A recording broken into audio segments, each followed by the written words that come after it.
रामधारी गुप्ता खंड 1 प्रतिलेखन संख्या 1 और 2 स्टार्ट। सभापति महोदय, मैं रक्षा मंत्रालय की मांगों का समर्थन करने के लिए खड़ा हुआ हूं।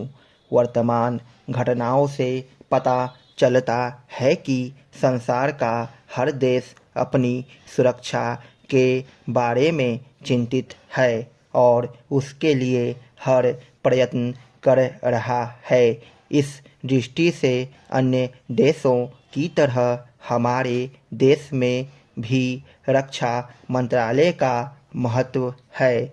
मुझे इस बात की खुशी है कि जहां अन्य मंत्रालयों की उनके पिछले साल के कामों के बारे में काफ़ी आलोचना हुई है, वहां इस मंत्रालय की कम आलोचना हुई है। इससे पता चलता है कि इस मंत्रालय ने पिछले साल अच्छा काम किया है। मोटे तौर पर किसी भी देश की सुरक्षा नीति का लक्ष्य यह होता है कि दूसरे देशों, खासतौर से पड़ोसी देशों के साथ मित्रता के संबंध स्थापित हों और हम एक दूसरे के मामलों में हस्तक्षेप न करें।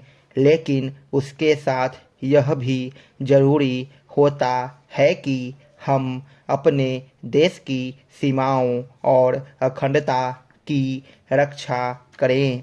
इसलिए हमारे देश का यह कर्तव्य हो जाता है कि हम अपने पड़ोसियों के कार्यों पर पूरी नज़र रखें, क्योंकि आज तक हमारे देश पर जो संकट आए वे हमारे पड़ोसियों से आए हैं।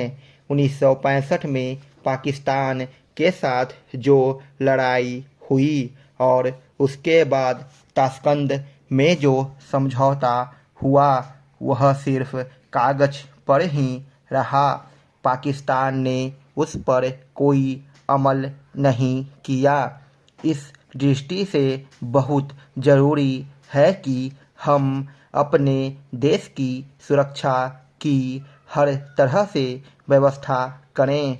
हमारा उद्देश्य दूसरों पर आक्रमण करना नहीं है, लेकिन यदि हम पर कोई आक्रमण करे तो हम में इतनी शक्ति अवश्य होनी चाहिए कि हम उसका डटकर सामना कर सकें।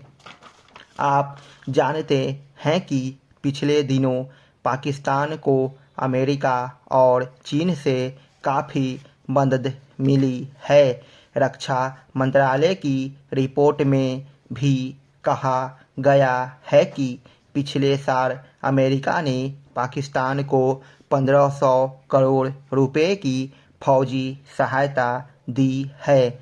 आज जहां हम फौजी सामान के लिए अपने कारखानों की मदद से अपनी शक्ति बढ़ाने का प्रयत्न कर रहे हैं, वहां पाकिस्तान संसार के देशों से फौजी सामान खरीद रहा है। अपनी नीति के कारण वह सब देशों से लाभ उठा रहा है।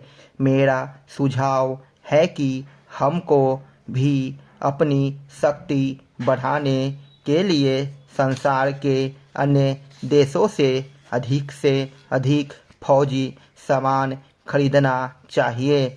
आज तिब्बत की सीमा पर चीन की 1.5 लाख फौज खड़ी है। प्रतिदिन छोटी मोटी झड़पें होती रहती है। हमारी फौजें बड़े उत्साह से उनके मुकाबले में खड़ी है।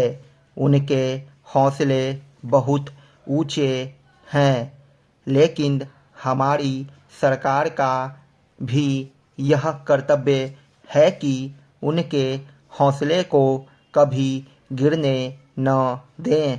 उन्हें हर तरह की सुविधा प्रदान की जाए जिससे उनका आत्मविश्वास बढ़े। मैं मंत्री महोदय से अनुरोध करूंगा कि सरकार अपनी नीतियों के प्रचार का काम ठीक प्रकार से अपनी फौजों से करे, उनको अच्छे अच्छे हथियार दें। अनुसूचित जातियों और आदिवासी जातियों के आयुक्त ने जो अपना प्रतिवेदन प्रस्तुत किया है, उस प्रतिवेदन को देखने से यह प्रतीत होता है कि इसको तैयार करने में उन्होंने बहुत परिश्रम से कार्य किया है। इसके लिए मैं उनको और उनके सहयोगियों को धन्यवाद देता हूँ, परंतु साथ ही साथ इस प्रतिवेदन के संबंध में कुछ आवश्यक निवेदन भी करना चाहता हूँ।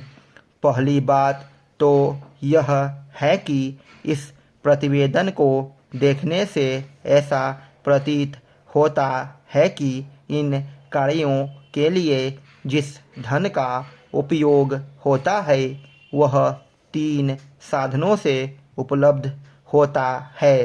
केंद्र सरकार द्वारा, राज्य सरकारों द्वारा और कुछ गैर सरकारी संस्थाओं द्वारा। प्रतिवेदन के अनुसार जितना धन इन कार्यों पर व्यय करने के लिए दिया जाता है, उतना धन पूरी तरह से व्यय नहीं हो पाता। मैं यह नहीं कह सकता कि आवश्यकता से अधिक धन दिया जाता है या कार्यकर्ताओं को वह धन प्राप्त ही नहीं होता, जिसके कारण वह बिना खर्च हुए बच जाता है। मैं तो यह चाहता हूँ कि जितना धन दिया जाता है उसका पूरा उपयोग हो और आयुक्त को यह न कहना पड़े कि इस कार्य के लिए जितने धन की आवश्यकता थी उतना धन नहीं मिल पाया और विवश होकर हमको उस कार्य को बीच में ही रोकना पड़ा।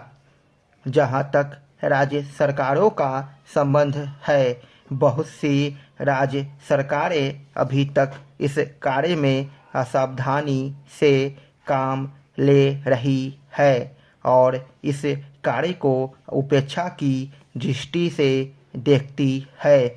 आयुक्त ने इस बात की शिकायत की है कि बहुत सी राज्य सरकारों ने अनेक पत्र भेजने के बाद भी अभी तक अपनी रिपोर्ट नहीं भेजी है।